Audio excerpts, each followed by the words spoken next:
ইব্রাহিম আলাইহিস সালাম বললেন, নমরুদ শোনো, আমার রব তো তিনি যিনি প্রত্যেক দিন সকালবেলায় পূর্ব দিগন্ত থেকে সূর্য উদিত করেন। তো তোমার যদি এতই ক্ষমতা থাকে তাহলে তুমি সেটাকে পশ্চিম দিগন্ত থেকে উঠায়া দেখাও। ফাবুহিতাল্লাযী কাফার, এবার কাফের হতভম্ব হয়ে গেছে। সুবহানাল্লাহ পড়েন। হাবিব আপনি কি দেখেননি আমার নবী ইব্রাহিম দ্বীনের দাওয়াত নিয়ে যাওয়ার পরে নমরুদ বলেছিল, তুমি আবার কোন খোদার কথা বলছো? আমি তো এই রাজ্যের মালিক, আমি তো এই রাজ্যের অধিপতি, তুমি আবার কোন খোদার কথা বলছো? আল্লাহ রাব্বুল আলামিন বলেন, আলাম তারা ইনাল্লাযী হাজ্জা ইব্রাহিম ফি রাব্বিহি আন আতাহুল্লাহুল মুলক। আল্লাহ রাব্বুল আলামিন বলেন, নমরুদ আমার ইব্রাহিমের সঙ্গে আমি রবের ব্যাপারে ডিবেট করলো, আমি রবের ব্যাপারে বিতর্ক করেছিল, আমি আল্লাহ রাব্বুল আলামিন তাকে রাজত্ব দিয়েছিলাম, বিশাল সাম্রাজ্যের অধিপতি বানিয়ে দিয়েছিলাম। বিশাল সাম্রাজ্য পেশে অহংকারী হয়ে উঠল, এরপরে আমি তাকে ধরাশায়ী করলাম। আমার ভাইয়েরা, ইব্রাহিম আলাইহিস সালামকে নমরুদ বলল, ও ইব্রাহিম, তুমি আবার কোন রবের কথা বলছো? তুমি আবার কোন খোদার কথা বলো? এই বিশাল সাম্রাজ্যের মালিক অধিপতি তো আমি। আল্লাহ নবী ইব্রাহিম আলাইহিস সালাম বললেন, ইয ক্বালা ইব্রাহিম রাব্বিয়াল্লাযী ইউহয়ী ওয়া ইউমীত। আমার রব তো তিনি, আমার মালিক তো তিনি, যিনি জীবন এবং মৃত্যু দান করেন। সুবহানাল্লাহ। এরপর নমরুদ বলল, ক্বালা আনা উহয়ী ওয়া উমীত। ইব্রাহিম, তুমি জীবন মৃত্যুর কথা বলছো? জীবন মৃত্যু তো আমিও দিতে পারি। নাউজুবিল্লাহ পড়েন। ইব্রাহিম আলাইহিস সালাম বললেন, কিভাবে? নমরুদ এক সৈন্যকে ডেকে বলল, যাও দুইজন কারাবন্দীকে নিয়ে আসো। দুইজন কারাবন্দীকে আনা হলো।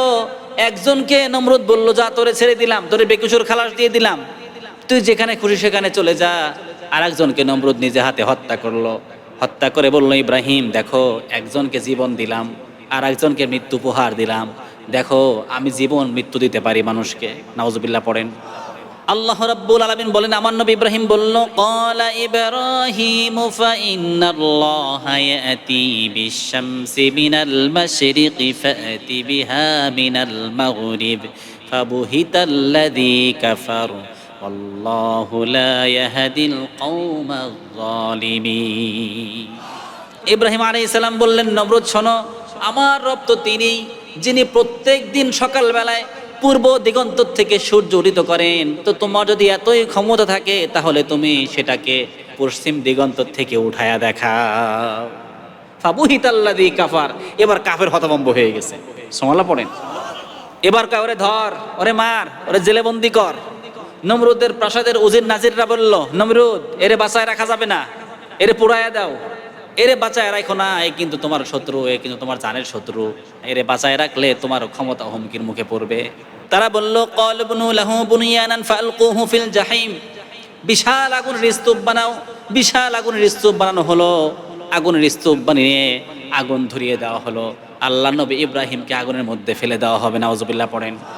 আমার ভাইয়েরা, কোনো মানুষ বিপদে পড়লে, কোনো সন্তান বিপদে পড়লে বাবা যে ঢাল হয়ে সামনে দাঁড়িয়ে যায়, কিন্তু তাকে যখন খেটাপল দিয়ে, মেনজানিক দিয়ে তাকে যখন আগুনের মধ্যে নিক্ষেপ করা হচ্ছিল, ওই সময়ও নমরুদের পাশে তার বাবা দাঁড়িয়েছিল। নাউজুবিল্লাহ পড়ে। ইবনে কাসির রাহিমাহুল্লাহ দুইটা হাদিস নিয়ে এসেছেন আব্দুল্লাহ ইবনে আব্বাস রাদিয়াল্লাহু আনহুমা থেকে। বিশ্বনবী সাল্লাল্লাহু আলাইহি ওয়াসাল্লাম বলেছেন, যখন ইব্রাহিম আলাইহিস সালামকে আগুনের মধ্যে ফেলতে যাবে, তার কওমের লোকেরা, তার জাতিগোষ্ঠীরা এসে বলল, ইব্রাহিম, এত লোক সমাগম হয়েছে তোমার বিরুদ্ধে, তোমার কি ভয় লাগে না? এত লোক তোমার বিরুদ্ধে সমাগম হয়েছে, তোমার কি ভয় লাগে না?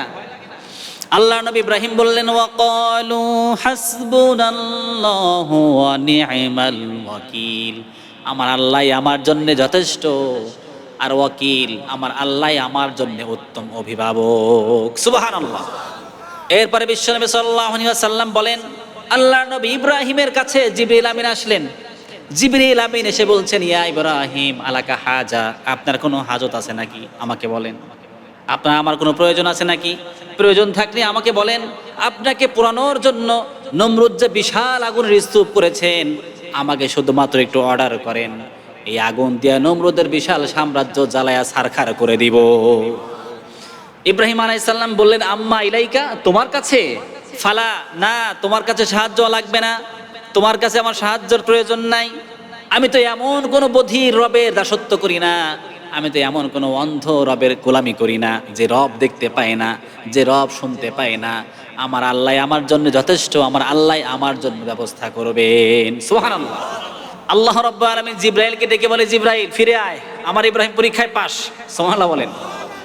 রব্বুল আলামিন বলেন, ও জিব্রাইল, আজকে যদি আমার ইব্রাহিম আমার উপরে তাওয়াক্কুল না করে, আমার উপরে ভরসা না করে তোর উপরে ভরসা করতো, আমার ইব্রাহিমকে আমি নমরুদের আগুনের মধ্যে জ্বালায় ছারখার করে দিতাম। আল্লাহু আকবার।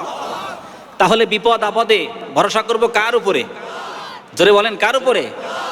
এরপর নমরুদের বাহিনী খেটাপল দিয়ে, মেনজানিক দিয়ে আল্লাহ নবী ইব্রাহিম আলাইহিস সালামকে আগুনের মধ্যে নিক্ষেপ করতে যাচ্ছে। আল্লাহ রাব্বুল আলামিন আগুনকে ডেকে বলে, আগুন রে সাবধান হয়ে যা, তোর মধ্যে কে যায় তুই কিন্তু জানিস না, তোর মধ্যে কে যায় তুই জানিস না। তোর মধ্যে যাচ্ছে এই জামানার পয়গম্বর ইব্রাহিম খলিল, আমার বন্ধু, আমার বন্ধু তোর মধ্যে যায়, খবরদার আমার ইব্রাহিমের জন্য তুই ঠান্ডা হয়ে যা। সুবহানাল্লাহ। আল্লাহ রাব্বুল আলামিন বলেন, কুলনা ইয়া নারু কুনি বারদান ওয়া সালামান আলা ইব্রাহিম। আগুন রে আমার ইব্রাহিমের জন্য শান্তিদায়ক হয়ে যা, আমার ইব্রাহিমের জন্য ঠান্ডা হয়ে যা। সুবহানাল্লাহ।